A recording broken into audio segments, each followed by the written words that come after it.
Pois é. Filme brasileiro de 1980, não sei quanto. Boa. Com Vera Fischer, Iris Bruzi e Xuxa Meneghel. Nossa Senhora, meu Deus. Fanático do cinema nacional. Estranho Sai amor. correndo. E falando em amor, estranho amor, meus queridos. Boa. Imagina, olha como esse mundo tá virado da cabeça para baixo. A gente viu aqui o Sérgio Cabral na Sapucaí. Carnaval. Agora todo mundo pode falar que carnaval é realmente uma putaria, né? Sérgio Cabral na Sapucaí. Depois, a Benedita da Silva passando um panexa. Pano não, passou um aspirador de pó ali. Industrial ali para Luiz Inácio por conta de agradecer os bons serviços prestados na escravidão. Nossa, agora, cara, vocês vão ver. Um dos primeiros a ser condenado por homofobia nesse país pode ser João Willis. João Willis. O governador do Rio Grande do Sul, Eduardo Leite, anunciou nas redes sociais que entrou com uma representação contra o ex-BBB deputado federal João Willis, após aquela provocação que João Willis, aquela agressão que João Willis lhe fez no Twitter.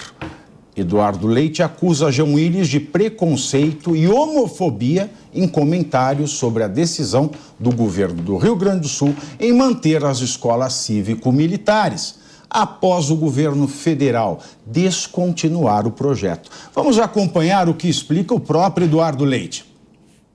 Agora, quando João Willis dispara também ataques a uma decisão que eu tomei como governador, que ele pode não concordar, pode ter outra visão, mas tenta associar essa decisão à minha orientação sexual e até a preferências sexuais, eu devo também entrar com uma representação contra ele. Aliás, fiz essa representação ontem, entregue ao Ministério Público do Rio Grande do Sul, representando para que seja apurado pelo Ministério Público essa conduta, essa manifestação e tenha todos os desdobramentos que podem, né, ser uma ação do Ministério Público em relação ao João Willis por um ato de preconceito, de discriminação, de homofobia. Porque não interessa se é da direita ou da esquerda, não interessa a cor da bandeira que carrega, o que importa é que homofobia, preconceito, discriminação não podem ser tolerados. A sociedade que a gente defende é uma sociedade de respeito, de tolerância, em que as pessoas sejam julgadas pelo seu caráter, pela sua capacidade, pela sua honestidade, não pela cor da pele, não pela crença religiosa, não pela orientação sexual. Homofobia, venha do lado que vier. Preconceito e discriminação, venha do lado que vier. Da cor da bandeira que cada um segurar, não pode ser tolerado e por isso eu faço essa representação junto ao Ministério Público.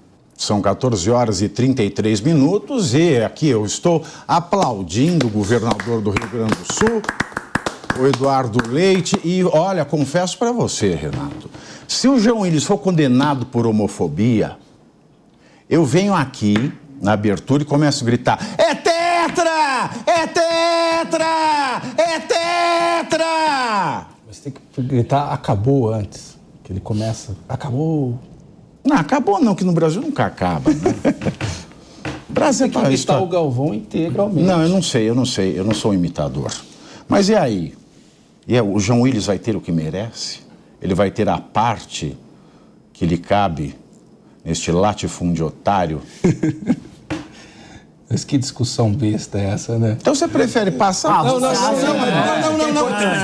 Eu acho que é importante, Renato. Deles não. Quem começou foi o João Willis. Ele é muito educado. Eu que estou fazendo barraco aqui. Calma, deixa eu...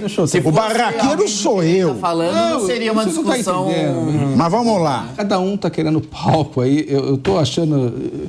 Sabe, nessa briga eu torço... Sabe quando você torce pra luva? Eu torço pra faca, entendeu? Porque é uma discussão absurda. Uma discussão absurda. Eles levaram... Não é discussão. Ele não está discutindo. Uma ofensa. Olha, o Eduardo Leite está sendo um lorde. Longe de mim tá defendendo o Jean, não tô falando isso. Porque se fosse eu já estava brigando de puxar cabelo com o Jean. Defendendo... Tava assim, puxava cabelo e tal. Pra que dois sujeitos, dois homens que são declaradamente homossexuais, vão tratar o Jean levando a decisão do governador, uma decisão política questionável para um lado ou para o outro, dizendo que isso tem a ver com a escolha sexual dele. Com o fetiche que ele tem por uniformes. Isso não tem nada a ver, isso é um não debate, uma não discussão, por isso que eu falo que é uma coisa besta. Por isso, é um não debate, é uma não discussão, é um crime. É um crime. É um crime. Agora, do ponto de vista jurídico, eu não sei se a representação pelo crime de homofobia, ele prospera aí. Mas tem que se prosperar, uai. Não, há outras formas. Eu acho que uma questão de crime contra a honra, a homofobia, o tipo penal da homofobia, eu acho que ele não se adequa. É injúria racial, injúria racial. Uma injúria. Por questão contra a honra. Injúria racial. Mas a própria homofobia não, porque daí o Jean, declaradamente, ele é homossexual. E não me parece que a frase que ele colocou, ela esteja menosprezando a condição sexual do sujeito. Ele está ironizando e injuriando. Não, está menosprezando. Ele está falando assim, você é um homossexual, mas não é um homossexual que usa calcinha, é um homossexual que gosta de fardas e botina. Foi isso que ele falou. Foi isso que ele falou. Não sei exatamente com essas palavras. Você não é homossexual que merece respeito, é só o de baby doll. Isso. Ou que gosta de farda, não. Foi mais para injúria do que para a questão da homofobia, tecnicamente dizendo. Mas o Ministério Público vai saber enquadrar. É uma coisa ridícula. O Ministério Público tem que enquadrar. É ridículo, é um não debate. Não tem nada a ver uma coisa com a outra, o Jean trazer esse assunto. Se você me permite, eu acho que ridículo foi a postagem do Jean Willis, que foi criminosa, que foi infeliz, e eu quero saudar e parabenizar na sequência do Pavinato aqui, o governador que tomou uma atitude, sendo coerente com a sua história, porque ele também já tinha tido outras representações em outras questões no passado. Então, sendo coerente, parabéns, governador Eduardo, fez a representação ao Ministério Público. Agora eu quero esperar, aguardar e confiar na justiça brasileira que o Ministério Público vai acatar essa denúncia e tocar essa ação para frente, porque está na hora da gente começar a ter punições para isso sim. O Jean Willis não está acima da lei, não pode falar o que quer, ele cometeu um crime numa rede social e assim como várias outras pessoas que são excluídas das redes sociais por muito menos, tem que pagar por esse crime sim. Olha, e lembrando aqui, se o Ministério Público sentar em cima, ele pode mover a ação penal privada direto. Ótimo. Exatamente. Tá? Direto. Isso pode. E se quiser ainda, olha, eu não advogo mais, mas essa eu faço com gosto. Se deixar.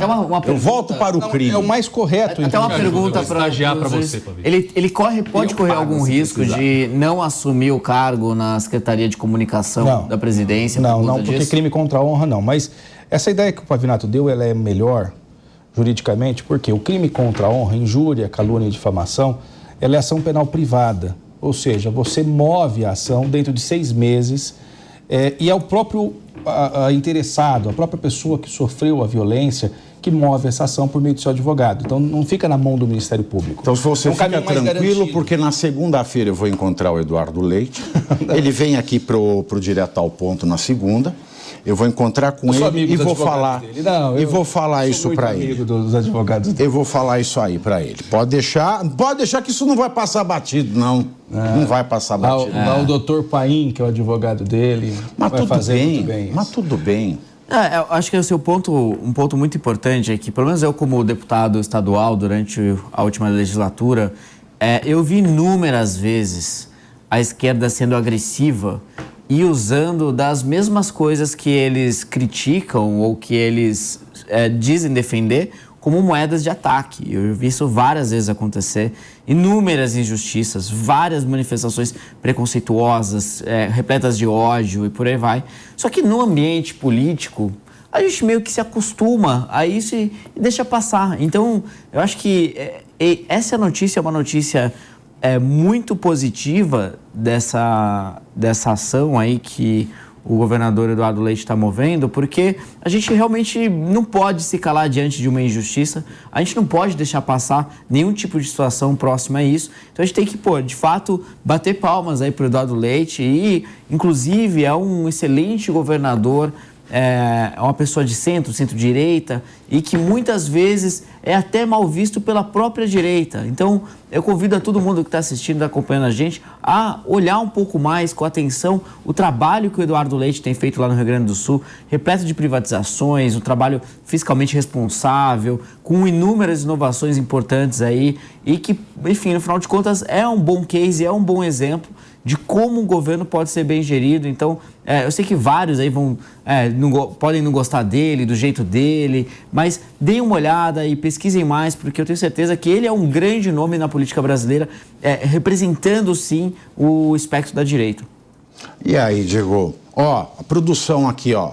Nós vamos descobrir o número da representação e a produção vai acompanhar todo santo dia a movimentação disso aí. Bom. Porque agora... filho, isso agora vai ser meu esporte. Essa ação vai ser o meu esporte, Diego. Nova série pra você E acompanhar. o Jean Willis, Diego, ontem, né, nós demos uma exclusiva aqui no Linha de Frente, ao vivo, a SECOM confirmou que ele vai ser assessor de propaganda e comunicação do governo. Nós obtivemos, através da minha querida amiga Elaine Keller, a confirmação da SECOM que, apesar da baixaria... Planejamento e comunicação. Assessor de planejamento e comunicação do governo. Obrigado pela correção. Ele vai, apesar de toda a baixaria e apesar do PT falar, não, é melhor não. Ele é Carluxo, ele é linha Janones... Aliás, eu chipava ele e o Janones. Imagina o bebê de Rosemary que ia sair. Ainda bem que não procria esse casal. Mas vamos lá. Ele vai ser assessor de planejamento e comunicação deste governo. A pedido, você veja, todo o staff do PT falou melhor não, mas quem é a madrinha dele? Pois é. A magnífica primeira-dama, Rosângela. A Evita Peron brasileira. Não, acabou, não. Evita esta conversa. Mas e aí? Você acha que ele deve continuar na SECOM? Apadrinhado dessa forma, sem dúvida, deve continuar na SECOM, porque ele vai estar ali na média da qualidade do servidor comissionado desse governo Lula, né? Então, são todos aí nesse nível de Jean Willis, é daí para baixo. E como todo mundo disse aqui, é ridículo para o brasileiro ter que acompanhar um possível servidor público do alto escalão do governo protagonizando um episódio tão lamentável, sim, de homofobia. Não adianta passar pano, tentar costurar. O papo jurídico é sempre muito bonito, mas a nossa legislação hoje, ela admite interpretação sempre para os dois lados e, pior, é sempre interpretada de uma forma muito mais favorável quando o lado é a esquerda. Então, sim, eu duvido que ele seja condenado por homofobia, mas que ele foi extremamente homofóbico nas suas declarações em relação ao governador Eduardo Leite, isso, sem dúvida nenhuma, ele foi. Mais um dia triste para o brasileiro que vai ter Jean Willis como um dos seus servidores públicos aí atuando. Servidor, nós vamos servi-lo, né? Pagando o salário dele. Porque o que ele tem a servir? O que o Jean Willis tem para fazer, o BBB aí? Eu vi um tweet dele interessante, ele se comparou com o Jon Snow. Ah, isso faz tempo, hein? Não, foi agora, eu vi ele. Não, isso é na época do... Faz tempo isso aí, na época do Game of Thrones. Pois isso foi 2000. Ele devia voltar para lá da muralha, né? Talvez ficar por lá. Reciclou a postagem. Mas assim, é um sujeito com uma autoestima desproporcional, né? Só se for Joe Branca de João Snow. das Neves, né? João Branca de Neve.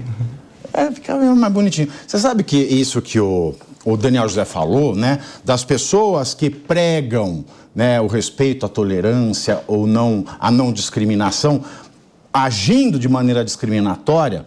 Eu falei sobre isso no meu livro Estética da Estupidez, que meu livro Estética da Estupidez é sobre isso. Né? Sobre a homofobia de gente da direita, alimentada pela imbecilidade da militância da diversidade.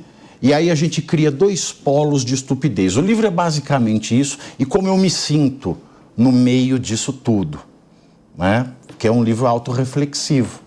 Eu, né, esta bichona conservadora, né, no meio desse... isso aí eles falaram para mim na rua outro dia lá.